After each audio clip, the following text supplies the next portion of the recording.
Küçük bir çocuğa arabasıyla çarpıp sakat bırakmak, çocuğun nişanlı ablasına zorla sahip olmak, abisini bıçaklayarak öldürmek, tüm ailesini türlü felaketlere uğratmak.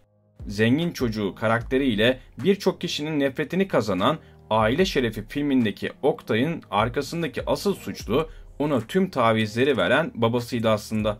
Yeşilçam'ın bu efsane filmi akıllara Mbappe-Paris Saint-Germain ilişkisini getiriyor. Elbette Mbappe bir Oktay değil şimdilik ama Paris Saint-Germain yönetiminin ona sundukları Oktay'ın babasının tavizlerini oldukça anımsatıyor. Fransa'da geçtiğimiz günlerde patlak veren olaylar gösterdi ki Paris Saint-Germain kulübünü çalkantılı günler bekliyor.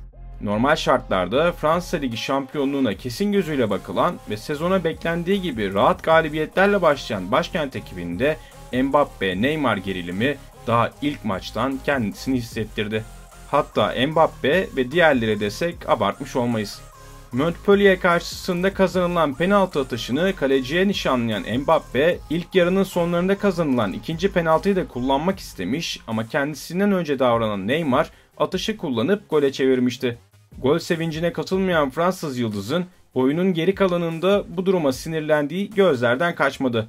Kendisine pas atılmadığı gerekçesiyle koşmayı bırakarak pozisyon devam etmesine rağmen takım arkadaşlarına sırtını dönen Mbappe her ne kadar çarpışma gibi gözükse de Messi'ye omuz atarak Arjantinli efsanenin de kendisine şaşkın bakışlar atmasına neden oldu. Bu yaşananlar her ne kadar hoş görülmese de futbol gündemine oturmamıştı. Ancak ertesi gün bir taraftarın attığı Mbappe takımın sahibi gibi davranıyor tweetini Neymar'ın beğenmesi kulüp içinde yanan ateşi kor haline getirdi. Bunun üzerine Mbappe'nin Neymar'ın takımdan gönderilmesini talep ettiği iddiası futbol gündemini sarstı. Evet, tıpkı atılan tweette taraftarın iddia ettiğini doğrularcasına takımın sahibiymiş gibi hareket edip yönetici ve teknik heyeti hiçe sayarak kulüp tarihinin en pahalı transfer ünvanını elinde bulunduran Neymar'ın gönderilmesini istiyor Mbappe.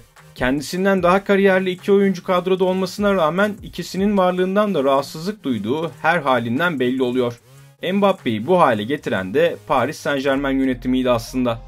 Birkaç ay önce Real Madrid'e gitmesine kesin gözüyle bakılan oyuncusunu kalmaya ikna etmek adına neredeyse kulübü üstüne yapan Paris Saint-Germain idarecileri 3 haftalık sakatlık sürecinin ardından sezonun ilk resmi maçına çıkan süperstarlarının tavırlarından hoşnut olmasa gerek. Ancak sırf Real Madrid'e gitmesin diye maddi manevi tüm fedakarlıkları ona sunan yönetimin nasıl bir tavır takınacağı merak konusu.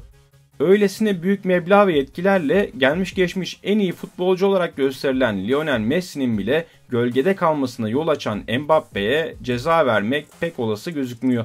Ancak takım içi huzurun sağlanabilmesi için Neymar'ı da bir kalemle silmeleri kolay olmayacaktır. Tüm futbol severlerin tepkisini çektiği bir ortamda Neymar'ı göndermek demek Messi başta olmak üzere tüm takımı hiçe saymak olacaktır. Bakalım bu kriz nasıl yönetilecek? Zaman içerisinde öğreneceğiz. Bize sorarsanız bu olayın asıl suçlusu Paris Saint-Germain yönetimi. Tabii yapılan sözleşme nedeniyle fiili olarak otoritesini tamamen kaybetmiş bir yönetime yönetim denilebilirse. Siz bu konuda ne düşünüyorsunuz? Sizce önümüzdeki günlerde kulüpte neler yaşanacak? Ne gibi kararlar alınacak? Videonun altına yorumlarınızı bekliyorum. Futbolcu hikayelerinin yanında bu tarz güncel içeriklerin devam etmesini istiyorsanız yorumlarda belirtebilirsiniz. Videoya gelen beğeni sayısıyla da bu isteğinizi daha net anlayabiliriz. Bir sonraki videoda buluşuncaya dek sağlıcakla kalın.